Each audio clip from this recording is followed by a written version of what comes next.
الرجیم بسم اللہ الرحمن الرحیم لیس للانسان الا ما سعی، انسان کو وہی کچھ ملتا ہے جس کی وہ کوشش کرتا ہے۔ عزیز طلبہ، آپ کے سامنے قرآن کی ایک چھوٹی سی آیت میں نے پڑھی ہے اور اس کا ترجمہ آپ نے سنا ہے۔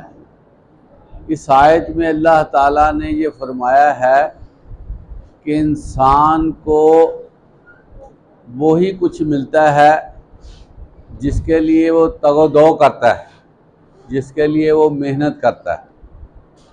اور آپ نے یہ بات سنی ہوگی، لکھا ہوا پڑھا ہوگا کہ محنت میں عظمت ہے۔ اللہ تعالیٰ نے جب یہ کائنات بنائی ہے نا، تو اس کو نا بڑا میدان سا رکھا اور ہر انسان کے لیے مواقع فراہم کیے کہ وہ اس زمین پہ محنت کرے اور فائدہ اٹھائے۔ اور لوگوں نے محنت شروع کر دی۔ جنہوں نے محنت کی، اللہ تعالیٰ نے ان کے باغ ان کو اجاگر کیا، ان کو نعمتوں سے سرفراز کیا۔ اور جو لوگ نکھٹو رہے، نکمے رہے، وہ دنیا میں آ کر دنیا سے فائدہ نہیں اٹھاتے رہے اور پریشان ہو کر دنیا سے چلے گئے۔ یہ اللہ کا جو اصول ہے یہ سب پہ ہے۔ اس میں جو اللہ پر ایمان رکھتا ہے وہ بھی، اور جو اللہ پر ایمان نہیں رکھتا اس کے لیے بھی یہی ہے کہ وہ اگر محنت کرے گا تو اللہ تعالیٰ اس کو دے گا۔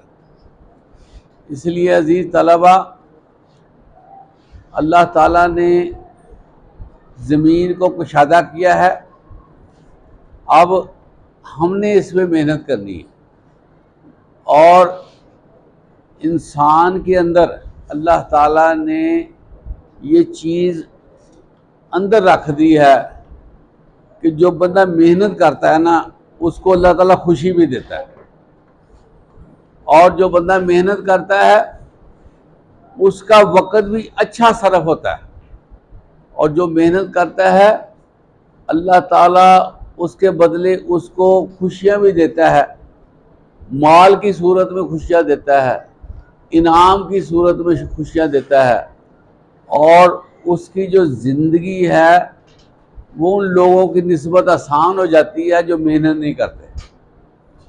اور شیطان جو ہے نا، اس کی یہ کوشش ہوتی ہے کہ جو انسان ہے وہ نکما رہے، وہ بزدل رہے، وہ پریشان رہے، اس کو کوئی انعام نہ ملے، اس کو کوئی فائدہ نہ ہو، وہ اللہ کی نعمتوں سے فائدہ نہ اٹھا سکے۔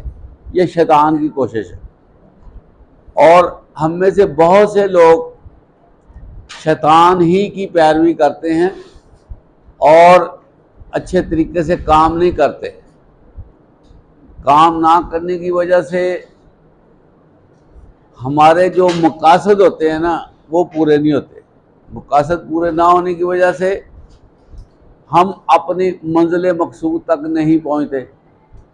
اس کے نتیجے میں پھر ہمیں ساری زندگی جو ہے وہ پریشان رہنا پڑتا ہے، محنت زیادہ کرنی پڑتی ہے اور اس کا معاوضہ ہمیں کم ملتا ہے۔ اور یہ جو آپ کی زندگی ہے نا، یہ ہے ہی ساری محنت کرنے والی۔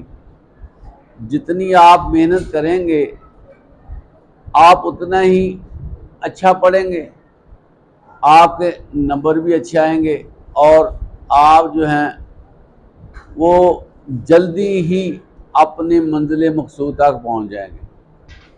وگرنہ معاشرے میں رہتے ہوئے پھر جو بندہ پیچھے رہ جاتا ہے نا اس کو بڑی تکالیف آتی ہے، پھر وہ لوگوں کا کمی بن جاتا ہے، لوگوں کا چھوٹا سا نوکر بن جاتا ہے، بڑے بڑے لوگ پھر اس کو دوڑاتے ہیں کام کے لیے، اور اس کی جو زندگی ہے مشکل سے دو چار ہو جاتی ہے۔